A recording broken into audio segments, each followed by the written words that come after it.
Chilli powder అన్ని రకాల వంటలకు పచ్చళ్లకు సరైన chilli powder. No colour no chemicals. ఇప్పుడు మీరు తిరిగిన ఈ అన్ని కంట్రీల్లో రేసిజం లేనిది అంటే మిమ్మల్ని కూడా ఒక ఇండియన్ సైక్లిస్ట్ వచ్చినప్పుడు చాలా చాలా బాగా గ్రాండ్ వెల్కమ్ చెప్పిన కంట్రీ ఏది అంటే రేసిజం అయిపోయింది. వెల్ డిసిప్లైన్డ్ కంట్రీ అంటే ఏం చెప్తారు? ఈ రెండు కంట్రీలు చెప్పండి. వెల్ డిసిప్లైన్డ్ కంట్రీ అంటే Japan and South Korea and China. రూల్స్ని కరెక్ట్గా పాటించడం కానీ ఇప్పుడు నీకు తెలుసా వేరే కంట్రీస్లో కూడా ట్రాఫిక్ ఉంటుంది కానీ జామ్ అవ్వదు, మూవ్ అవుతూ ఉంటుంది. ప్రతి కంట్రీస్లో ట్రాఫిక్ ఉంటుంది కానీ జామ్ అవ్వదు.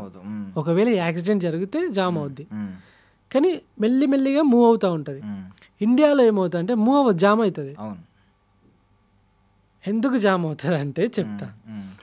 చౌరస్తాలో ఇటు పోయేటివి ఓకే, అట్లకెళ్ళి ఇటు వచ్చేటివి ఉంటాయి, ఇటు పోయేటివి ఇటు వచ్చేవి ఉంటే ప్రాబ్లం ఏం లేదు, అటు ఇటు పోతాడు. కానీ అటు పోయేటోడు ఇటు పోవాలి, ఇటు పోయేటోడు ఇటు పోవాలి. ఇక్కడ ఏమవుతుంది అంటే ఎవడు చూస్తలేని సర్రన ఒకడు వస్తాడు పెడతాడు, ఇట్లా పోయేటోళ్ళు అందరూ వాడు పోయేదాకా ఆగాలి. అక్కడ సిగ్నల్ పడుతుంది, వాడు పోయేలోగా మళ్ళీ సిగ్నల్ క్లోజ్ అయిపోద్ది. నేను ఇప్పటిదాకా వెయిట్ చేసిన వీడియో బట్టి వాడైనా ఎవడు చూస్తాడు అని చెప్పేసి ఆటో వాళ్ళు ఉంటారు. నా సామి రంగా అమ్మో భయం అయితే ఆటోలు పక్కపండి సైక్లింగ్ చేయాలన్నా నాకు అప్పుడు బండి తోలాలన్నా కూడా ఇట్లా మంచిగా పోతాడు, ప్యాసింజర్ రఫ్ని ఇటు తిప్పుతాడు, వెనుకోడు గాల్లో కలిసిపోయినా పర్లేదు. అంటే అందరు అలా ఉండరు. సో లైక్ దీనివల్ల నేను కూడా అంటే లెఫ్ట్ వెహికల్ వెళ్ళడానికి కూడా సమ్టైమ్స్ ఎలా అనిపిస్తుంది అంటే ఈ ఆటో ఫార్ములా కొంతమందికి మాత్రం అప్లికబుల్. ఎక్కించుకున్నప్పుడు వాడు ఒక లారీలో ఫీల్ అవుతాడు, అంటే 10 మందిని 11 మందిని ఎక్కించుకుంటాడు. వెళ్ళేటప్పుడు మాత్రం ఒక బైక్లా ఫీల్ అవుతాడు, ఎందుకంటే లెఫ్ట్లో ఎంత సందు ఉన్నా పర్లేదు దానిలో దూరిపోతాడు. అమ్మో నాకు మొన్న వడోదర పోయినప్పుడు అయితే నాకు భయం అయింది. వాడు ఎట్లా దారుణంగా నడుపుతున్నారు వాళ్ళు. సో అట్లా ఇక్కడ కూడా చూసిన నేను, నడుపుతారు మన వాళ్ళు. ఈ హైదరాబాద్లో కానీ ప్రతి ఒక్క ప్లేస్లో ఉన్నారు. లైక్ అపరిచితుడు సినిమాలో ఎట్లయితే వాడికి కోపం వస్తే నాకు కూడా అట్లా కోపం వస్తుంది. భయం అవుతుంది నాకు బండి నడపాలని. ఇప్పుడు అన్ని కంట్రీస్లో 2.5 సంవత్సరాల దాకా బయట ఉండి తోలుకుంటూ వచ్చినా కదా, సడన్గా హైదరాబాద్లో బండి తీసిన తర్వాత నాకు లైక్ భయం అవుతుంది. వాళ్ళంటే స్ట్రైట్గా పోతారు, ఇట్లా పిచ్చి పిచ్చిగా టక్కున టర్న్ చేసి ఇవేమి ఉండవు కదా మ్యాక్సిమం, చాలా వరకు ఆ లైన్లోనే పోతారు కదా. ఇక్కడికి వచ్చిన తర్వాత ఇట్లా పోతాను నేను, అదే టక్కున ఒకటి నడపగానే పోయి వెనకకెళ్ళి పోయి గుద్దిన, బ్రేక్ వేసిన, దగ్గరికి పోయి ఆగి ఇట్లా టన్ మని సౌండ్ వచ్చింది. గుర్తుపట్టి సౌండ్ వాడు పట్టించుకుంటలేడు, వాడు వాడిదే. అమ్మ ఇంకా దారుణం. ఇప్పుడు వేరే కంట్రీలో యాక్సిడెంట్ అయిపోయింది అనుకోండి, వాడు ఏం చేస్తారంటే బండ్లు అక్కడ ఆపుతారు, పక్కకు తీస్తారు, పోలీసు వాళ్ళు వస్తారు, పోలీసు వాళ్ళు వచ్చిన తర్వాత ఆ ఇన్సూరెన్స్ క్లెయిమ్ చేసుకొని వెళ్ళిపోతారు. ఇక్కడ నువ్వు పోయి ముందట ఉన్న కారు ఆటోని గుద్దినావు అనుకో, వాడు ఒక బూత్ తోటి బయటకు వచ్చి నీ గల్లా పట్టుకొని పట్ట కొట్టి తీ పైసలు తీ అంటాడా లేదా? అవును, లీగల్గా ఒక వే ఉంది కదా, మరి అది ఫాలో అవుతారా? అవరు, ఎందుకంటే వీడాలే ఉంటాడు, ఆడాలనే ఉంటాడు. సో ఇదంతా ఏంటి అని అంటే జామ్ అవుతుంది అని అంటే ఇట్లా వచ్చి అన్ని సైడ్లలో ఇట్లా పోతారు. దానివల్ల అందరికీ లేట్ అవుతుంది. ఒక్క 2 నిమిషాలు ఆగితే పోతుంది కదా అది. సో మీ రేసిజం లేకుండా మిమ్మల్ని బాగా ఆహ్వానించింది, చేతులు చాచి. రేసిజం ఎక్కడ లేదు అంటే, రేసిజం అంటే ఉండొచ్చు వేరే పీపుల్ అంటే ఎంతైనా కొంచెం ఈ పార్షియాలిటీ ఉంటుంది. మన వాళ్ళు పరాయవాడిని కొంచెం పరాయవాళ్ళకే చూస్తారు కొన్ని చోట్ల. అదేం లేకుండా ఒక ఇండియన్ సైక్లిస్ట్ వస్తే అన్ని కంట్రీస్ చాలా బానే ప్రేమగా చూసుకున్నాను. ఏంటంటే అది కారణం ఏంటంటే నేను సైక్లిస్ట్ని కాబట్టి, నేను ఎక్కడ నుండో సైక్లింగ్ దొక్కుంటూ వస్తున్నాను కాబట్టి ఆ రెస్పెక్ట్ ఉంటుంది, ఆ క్యూరియాసిటీ ఉంటుంది. నార్మల్గా జనరల్గా పోతే నాకు కూడా రేసిజం కనపడవచ్చు. సో కొరియాలో ఒకసారి రేసిజం అప్పుడు మీకు తెలుసా, కొరియాలో ఒక బోర్డు పెట్టారు, Indians are not allowed to pub. వాళ్ళకి ఎంత బల్బు ఉండాలి? ఎందుకు అలా అంటే మీరు చెప్పండి, ఎంత బల్బు ఉండాలి? అట్లా చాలా దారుణం కదా కదా. ఇప్పుడు వాళ్ళ సైడ్ ఆలోచిద్దాం. నువ్వు మీ గర్ల్ ఫ్రెండ్ తీసుకొని పబ్కి పోయినావు, నేను వేరే కంట్రీ వాడిని, ఇండియా వాడిని, నువ్వు కొరియన్ అనుకుందాం, పబ్కి పోయినావు. నీకు తెలుసు మన వాళ్ళు సుక్క పడితే ఏం చేస్తారో తెలుసు, నేనే మొగోడిని అంటారు. పోయినోడు పోకి ఏం చేస్తాడు, ఆ పోర్ని చూస్తాడు, గెలుకుతాడు. మన వాళ్ళ దృష్టిలో ఫారినర్స్ అంటే ఏంటంటే ఇట్లా అంటే అట్లా వస్తారు అని ఆలోచిస్తారు. వాళ్ళకి వాళ్ళతో అంటే వాళ్ళు తోడు పోతారని అందరు అట్లా ఉంటారా? ఉండరు. పోయినా నేను వచ్చి మీ గర్ల్ ఫ్రెండ్ తోటి అసభ్యంగా బిహేవ్ చేసినప్పుడు నువ్వేం చేస్తావు? కొడతాను. ఇండియాలో కొడతావు, కానీ అక్కడ కొట్టరు, కంప్లైంట్ ఇస్తారు. ఓకే, ఎవరికి కంప్లైంట్ ఇస్తారు? పబ్ ఓనర్కి. ఉన్న బాక్సర్స్నో వాళ్ళనో వీళ్ళనో, బాక్సర్స్కి ఇట్లా అట్లా ఏమి ఉండరు కానీ ఉంటారు కొన్ని ప్లేసెస్. వాళ్ళకి చెప్తాడు, పిలుచుకొచ్చి ఎవరు చూసుకోపోరు అంటారు. పోలీసు వాళ్ళని పిలిస్తే పోతారు, వస్తారు. వచ్చిన తర్వాత అప్పుడు వాడు ఎవడు వీడు ఇండియా ఏం చేసిండు, పిల్లని గెలికిండు, వీనికి మేనర్స్ లేదు, అలా ఒకటి చూస్తాడు, 2 చూస్తాడు, 3 చూస్తాడు. ఇలా మనోళ్ళు పోయి చాలా వరకు అట్లానే చేసిరు అన్నట్టు పబ్బులల్లో. తాగినాక అవుట్ ఆఫ్ కంట్రోల్ అయిపోయి అందరు తాగి పండుకుంటే ముచ్చట పెట్టుకుంటే ఇండియాలో మాత్రమే తాగినాక లొల్లి అప్పుడు స్టార్ట్ అవుతుంది. వాళ్ళ మృగం బయటకు వెళ్తుంది. ఇక కొడితే పెళ్ళాన్ని కొట్టుడు, లేబర్ అయితే కొంచెం అయితే బయటకు వచ్చి ఇవన్నీ జరుగుతాయి. ఇలా చేయడం వల్ల వాడు ఏం చేసిండంటే Indians are not allowed to pub అని పెట్టిండు. ఇప్పుడు నీకు బల్బ్ లాగా అనిపించిందా? వాడి తరపున చూస్తే ఎట్లా అనిపించింది? Statement correct.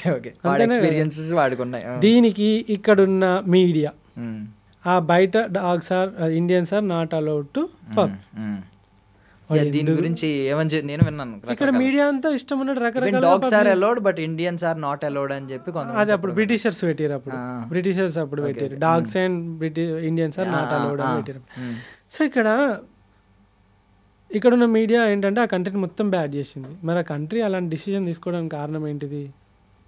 చైనాలో నేను షెంజన్లో ఉన్నా. ఎలక్ట్రానిక్ పెద్ద big market. Like north state కొంతమంది పీపుల్ ఏం చేశారంటే బాగా తాగిర్రు, రోడ్డు మీద మొత్తం కక్కి కొట్టుకుంటారు. చైనా పోలీసు వాళ్ళు వచ్చి వాళ్ళని ఆపడానికి వేరే కంట్రీస్లో పోలీసు వాళ్ళు మ్యాన్ హ్యాండిలింగ్ చేయరు. సార్ అని చెప్పేసి రిక్వెస్ట్గానే వాళ్ళని కార్లలో ఇళ్ళనో కూర్చుని వాళ్ళ హోటల్కి పంపించడం అట్లాంటివి చేస్తారు. లేకుంటే పోలీస్ స్టేషన్ తీసుకుపోయి దిగినాక పంపిస్తారు, లేకుంటే ఏమైనా ఫైన్ వేస్తారు. ఇక్కడ కుక్కలను కొట్టినట్టు కొడతారు. రైట్. సో అప్పుడు వాడు ఏం చేస్తాడు? టూరిస్టులను ఈ అమ్మ గలీజ్ నా కొడుకులు వీళ్ళందరూ ఇట్లా చేస్తారని పిజ్జాలు ఇచ్చడం బంద్ చేస్తాడు. లేదంటే వాడు ఏం చేస్తాడు? అమ్మ వీళ్ళతో పెట్టుకుని దూరం పోతాడు. మూర్ఖుడి పక్కకు ఉండకుండా దూరం పోవడం బాధించడం మంచిది కాదంటారు కదా. వాడు ఎవరినో చూస్తాడు అట్లా దూరం వెళ్ళిపోతాడు. అప్పుడు నీకేమనిపిస్తుంది? నువ్వు పాపం వేరే వాడి దృష్టిలో వేరే వాడి వల్ల వానికి అట్లయింది. నిన్ను ఒక కుక్క కొరికింది, ఇంకోసారి కుక్క దగ్గర పోవాలంటే భయపడతావా లేదా? కానీ ఈ కుక్క అలాంటిది కాదు, మంచిది. అది మంచి ప్రేమగా నీ దగ్గర తోకొప్పుకుంటూ వస్తుంది. కానీ వేరే కుక్క కొరకడం వల్ల నువ్వు కుక్క అంటే భయపడతాను. రైట్. వేరే కంట్రీస్లో కూడా ఎవరైనా ఒకటి మన పైన రేసిజం చూపెడుతున్నాడు అని అంటే ప్రాబ్లము మనం క్రియేట్ చేసిందే. ఓకే. కానీ అదే కంట్రీస్లలో చాలా మందికి అలాంటి అనుభవం కాలేదు కాబట్టి వాళ్ళ ఇళ్ళల్లో నన్ను పిలిచి వాళ్ళ ఇళ్ళలో నాకు తిండి పెట్టి వాళ్ళ వాషింగ్ మిషన్లలో నా బట్టలు ఉతికిచ్చి వాళ్ళ ఇంట్లోకి అలో చేసి వాళ్ళ తిండి పెట్టి వాళ్ళ కల్చర్ చూపెట్టి వాళ్ళతో ఫోటోలు చూపించి వాళ్ళతో మాట్లాడించి వాళ్ళు నాకు బెడ్రూమ్ ఎవ్వనివి నువ్వు రోడ్డు మీద ఎవ్వనో ముఖం తెలియని పిలిచి ఇంట్లో నువ్వు బెడ్రూమ్ ఇస్తావు ఒకటి? వాళ్ళ ఇంట్లో ఆడవాళ్ళు ఉంటారు, ఇస్తావా నువ్వు? ఛాన్స్ లేదు. ఇంట్లో కూడా అడుగు పెట్టనియో. అంటే వాళ్ళకి అలాంటి ఎక్స్పీరియన్స్ వాళ్ళకి ఎదురుకాలి కాబట్టి వాళ్ళు రేసిజం చూపెట్టలేదు. This is what reality actually. Nice super. So Korea topic వచ్చింది కాబట్టి సౌత్ కొరియాకి మన దగ్గర ఒక సెపరేట్ ఫ్యాన్ బేస్ ఉంది. ఆ BTS అది అండ్ వాళ్ళని చూడడానికి ఇక్కడ గింజుకుంటూ ఉంటారు, ఎస్పెషల్లీ అమ్మాయిలు. మీకు ఏమనిపించింది? వాళ్ళు నిజంగానే వాళ్ళ స్కిన్ ఒక గ్లాసీ స్కిన్ అని, అద్భుతమైన స్కిన్ అని, ఆ స్కిన్ టోన్ ఎవరికే ఉండదని ప్రపంచంలో, ఇలాంటివన్నీ వింటూ ఉంటాం. సో మీరు రియల్గా సౌత్ కొరియా పీపుల్ చూసినప్పుడు నిజంగా వాళ్ళ స్కిన్ అంత అద్భుతంగా ఉందా? వాళ్ళని చూడగానే అమ్మా ఇంత అందమైన అజంతా శిల్పాలు ఈ ప్రపంచంలో ఎక్కడా లేదు అని అనిపించిందా?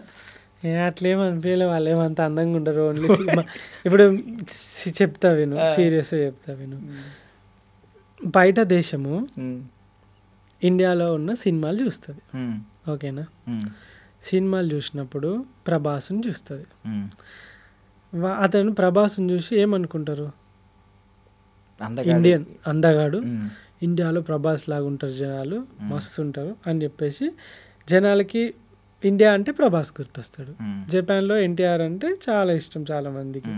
ఎన్టీఆర్ చూస్తే లైక్ చాలా ఇష్టపడతారు వాళ్ళు. ఎన్టీఆర్ ఇట్లా డ్యాన్స్ చేస్తారు ఇండియన్స్, ఓకేనా? సో ఇలానే ఎప్పుడు వీళ్ళు టీవీలలో వాళ్ళు చూసిన అన్ని మాస్క్డ్ ఫేసెస్, అంటే మేకప్ వేసుకొని బ్యూటిఫుల్గా ఉండే ఫేసెస్. అదే ఒక కొరియాలో ఒక మూవీ చూడు నువ్వు, మూవీలో అన్ని రకాల క్యారెక్టర్స్ ఉంటాయి. ముసలోళ్ళు ఉంటారు, చిన్నోళ్ళు ఉంటారు, అందరు ఉంటారు, రైట్? అప్పుడు చూసినప్పుడు అన్ని రకాల మనుషులు కనబడతారు అన్నట్టు. ఓకే, దీన్ని బట్టి మనం అర్థం చేసుకోవాల్సింది ఏంటంటే యాక్టర్స్ యాక్ట్రెసెస్ ఉంటారు, వాళ్ళు ఎట్లాగో బ్యూటిఫుల్గానే ఉంటారు, వాళ్ళందరిని చూసి వాళ్ళందరూ అట్లనే ఉంటారు అనుకోవద్దు. విహీనులు ఉంటారు, అందంగా ఉండేవాళ్ళు ఉంటారు, పొట్టోళ్ళు ఉంటారు, పొడుగోళ్ళు ఉంటారు, లావోళ్ళు ఉంటారు, బక్కోళ్ళు ఉంటారు, జిమ్ బాడీ ఉంటుంది, ఏం బాడీ లేకుండా ఉంటారు, జుట్టు ఉంటుంది, జుట్టు ఊడిపోయి జుట్టు లేకుండా ఉంటుంది. అండ్ కొరియాలో మోర్ ఓవర్ యంగ్ లేడీస్ అందరూ మేకప్ లేకుండా బయటికి రారు, చాలా మేకప్ ఫేసెస్ ఉంటాయి. కొరియా ప్లాస్టిక్ సర్జరీకి చాలా ఫేమస్. థాయిలాండ్, వియత్నాము, ఇండియా నుండి కూడా చాలామంది కొరియాకి వెళ్ళి ప్లాస్టిక్ సర్జరీస్ చేసుకొని వస్తారు. సో పోయినాక కొన్నిసార్లు ఎయిర్పోర్ట్లలో ఇవే గొడవలు జరుగుతాయి. పోయేటప్పుడు అందరూ వాళ్ళ పాస్పోర్ట్ పట్టుకొని పోతారు, వచ్చేటప్పుడు మొఖాలే మారితే వాడు ఎయిర్పోర్ట్లో గొడవ, ఇక నేను కాదు నువ్వు కాదు అని చెప్పేసి అందుకే తమ్ సిస్టమ్లు కూడా పెట్టారు అన్నట్టు. సో ఇలాంటివి ఉంటాయి. మీరు తెర పైన కనబడే బొమ్మలను చూసి మోసపోకండి, తెర వెనుక బొమ్మలు వేరే ఉంటాయి. సో అలా అని నేను అనట్లేదు, అలా అని నేను అందరినీ అనట్లేదు. మీరు చూసే BTS కానీ, బ్లాక్ పింక్ కానీ, మీరు చూసే కొరియన్ వెబ్ సిరీసే కానీ, వాళ్ళందరూ యాక్ట్రెస్ ఉంటారు, వాళ్ళు బాగానే ఉంటారు కాబట్టి మీకు నచ్చుతుంది. బట్ రియాలిటీలో అలా ఉండొచ్చు, ఉండకపోవచ్చు. బట్ కొరియాలో నాకు చాలా మంది ఫ్రెండ్స్ ఉన్నారు. ఒకసారి నేను ఈ లోపు ఒక డిస్క్లైమర్ ఇచ్చుకుంటాను ప్లీజ్ డియర్ గర్ల్స్. చాలా మంది విన్నాను ఈ మధ్య ఏంటంటే ఇండియన్ బాయ్స్ వద్దు మాకు కొరియన్ బాయ్స్ కావాలని చెప్పి వాళ్ళ బయోల్లో కూడా పెట్టుకుంటున్నారు చాలా మంది. వాళ్ళందరూ ప్లీజ్ దయచేసి ఇది ఒక్కటి వినండి. వాళ్ళు పట్టించుకోరు అసలు. ఓకే, ఇంత చెప్పినా పట్టించుకోరంటారా? వాళ్ళు పట్టించుకోరు, కొరియా వాళ్ళు మనల్ని పట్టించుకోరంటారా? వాళ్ళకి బ్యూటీ చాలా ఇంపార్టెంట్ అండ్ ఫేస్ చాలా నీట్గా ఉండాలి, ఫేర్ స్కిన్ ఉండాలి. మనదంతా డస్కీ బ్లాక్ అట్లుంటుంది కదా, వాళ్ళకి అంత ఇష్టం ఉండదు. నేను ఇప్పుడు కొంచెం తెల్లగా ఉన్నానని ఫీల్ అవుతున్నాను, నేను అక్కడికి వెళ్తే నల్లోనే వాళ్ళ దృష్టి అంతే, వాళ్ళ స్కిన్ టోన్ వేరు కదా. కానీ నువ్వు ఓకే సర్వైవ్ అవ్వగలుగుతావు, నాదంటూ సర్వైవ్ కాలేదు. మేబీ ఓకే డన్ డన్, ఆ టాపిక్ వదిలేద్దాం, మళ్ళీ ఇక్కడ రేసిజం వస్తుంది అంటారు వాళ్ళు. ఓకే, ఇది పక్కన పెట్టేస్తే ఇప్పుడు కంట్రీస్ అన్నీ అయిపోయినాయి, వీటి గురించి మీరు ఇప్పుడు ఆస్ట్రేలియా వరకు వెళ్ళారు. ఆస్ట్రేలియా ఎలా అనిపించింది? బికాజ్ అది కొంచెం మనం చూస్తున్న కంట్రీస్లో కొంచెం రిచ్ కంట్రీ, పాష్ కంట్రీ, ఇప్పుడు ఈ కంట్రీస్తో పోల్చుకుంటే వెస్ట్రన్ కంట్రీ సారీ ఎస్, కొంచెం మొత్తం ట్రెడిషన్ అంతా వేరుంటుంది. ఈవెన్ మన ఇవన్నీ కూడా ఏషియన్ కాంటినెంట్స్లో ఉన్న కంట్రీలు కాబట్టి ఇప్పుడు చైనా, శ్రీలంక కావచ్చు, ఇలాంటివి థాయిలాండ్, ఇవన్నీ కొంచెం మనకు సిమిలర్గా ఉండొచ్చు. బట్ ఆస్ట్రేలియా అనేది కంప్లీట్ వెస్ట్రన్ కంట్రీ. సో దాని ఎక్స్పీరియన్స్ ఏంటి? ఆస్ట్రేలియాలో చూసుకుంటే ఇప్పటివరకు నేను ఎక్స్ప్లోర్ చేసిన ఏషియన్ కంట్రీస్ అన్ని కల్చర్ అంతా సిమిలర్ టు ఇండియా ఉంటుంది. ఓకే, ఎప్పుడైతే వెస్ట్రన్ వచ్చిరంటే ఇక ఇప్పుడు కొడుకు ఒక ఆస్తి రాసియరు, 16 సంవత్సరాలు 17 సంవత్సరాలు అయితే బయటికి వెళ్ళిపోతారు, 10th క్లాస్ నుండే బయట పని చేసుకుంటూ ఉంటారు, 10th క్లాస్ నుండే బయట పని చేసుకుంటూ ఉంటారు, పార్ట్ టైం జాబులు చేసుకుంటూ ఉంటారు, వాళ్ళ డ్రెస్సింగ్ అదంతా డిఫరెంట్ ఉంటుంది. అండ్ ఇంకా వాళ్ళ స్పోర్ట్స్ వేరే ఉంటాయి, వాళ్ళైతే స్పోర్ట్స్కు చాలా ప్రిఫరెన్స్ ఇస్తారు. వాళ్ళ లేక స్కూల్స్ రాత్రి 8-10 గంటల దాకా ఉండవు, ఆదివారాలు శనివారాలు శుక్రవారాలు పని చేసుడు ఏముండదు, శుక్రవారం సాయంత్రం వచ్చిందంటే సోమవారం దాకా ఎవరు ఫోన్ చేయొద్దు, వాళ్ళకి మంచి పే ఉంటుంది.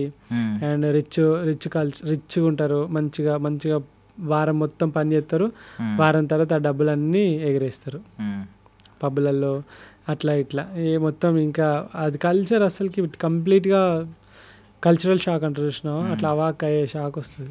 ఎమోషన్స్ తక్కువ, ఒక స్ట్రక్చర్, ఒక డిసిప్లిన్. Okay, emotions. ఆస్ట్రేలియా అంటే మీకు తెలుసో లేదో, ఆస్ట్రేలియా అనేది ఎట్లా ఏర్పడ్డది అంటే ఇంగ్లాండ్లో ఉన్న ఖైదీలని తీసుకొచ్చి సౌత్ సైడ్లో ఆస్ట్రేలియాలో పడేసారు.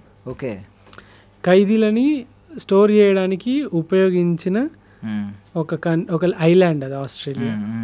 సో అట్లా వచ్చిన ఈ ఖైదీలు ఆ కాలనైజేషన్లో ఆ బ్రిటిషర్స్ వచ్చిన వాళ్ళందరూ అక్కడున్న లోకల్లో మన ఇండియాని ఎట్లనైతే చేసిర్రో, రాజుల వ్యవస్థను ఎట్లనైతే కూల్చేసిర్రో, అట్లనే అక్కడున్న లోకల్లో ఉన్న ఇండిజినియస్ పీపుల్ ఎవరైతే ఉన్నారో వాళ్ళు కూడా మన జీన్సే ఉంటాయి వాళ్ళకి.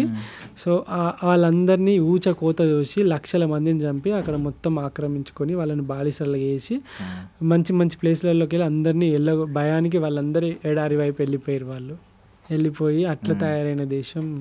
బట్ అది ఒక బ్యూటిఫుల్ దేశం, చెప్పుకోవాలి, బ్యూటిఫుల్ దేశమే కానీ అంతే స్కేరియస్ట్ దేశం కూడా. ఎందుకంటే ఆస్ట్రేలియాలో చిన్న పురుగు గుట్టిన చచ్చిపోతాం, dangerous poisonous snakes poisonous spiders, poisonous ants, crocodiles and sharks.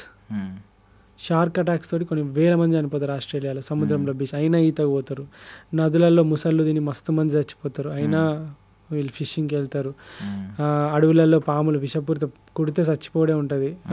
అలాంటి పాములు స్పైడర్లు ఇంత ఉంటాయి, ఇంత అవి కుట్టిన చచ్చిపోతారు. ఇలాంటి అన్ని మంచి డేంజరస్ వినమస్ జీవులు ఉన్నాయి కూడా. ఏదైనా ఎదురైందో ఒకటైనా అలాంటి పాములు, షార్కులు, డాల్ఫిన్స్. బాగుంది. డాల్ఫిన్స్ మంచిగానే ఉంటుంది దాని ఎపిసోడ్ అంతా.